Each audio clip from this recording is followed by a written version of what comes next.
Assalomu alaykum, hurmatli yurtdoshlar. Davlatimiz rahbarining tashabbuslari bilan tabiiy gaz yetib kelmagan aholi yashash maskanlariga 2025-2026 yilda kuz-qish mavsumiga tayyorgarlik ko'rish va aholini ko'mir mahsuloti bilan ta'minlash borasida olib borayotgan islohotlari sa'y-harakatlari natijasida bizning tabiiy gazdan uzilib qolgan Farg'ona viloyati Uchko'prik tumani Sobirjon qishlog'iga bugun 2026 yanvar kuni mana shu ko'mir mahsulotlari yetib keldi.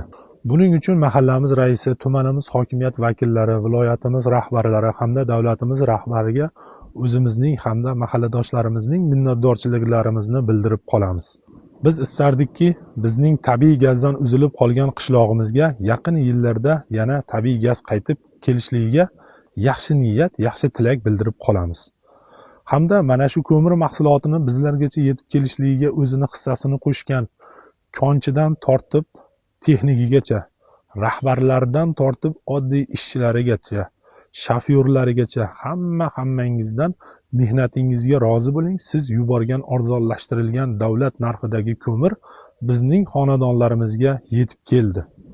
Kirib kelgan 2026 yil barchamizning xonadonimizga xayrli, barakatli va go'zal yil bo'lib kelgan bo'lsin. Sizlar bilan yaqin vaqt ichida Sirojiddin Akmal bo'ldi. Xayr, salomat bo'ling. Ha, aytgandek obuna bo'lishni ham unutmang. Sog' bo'ling.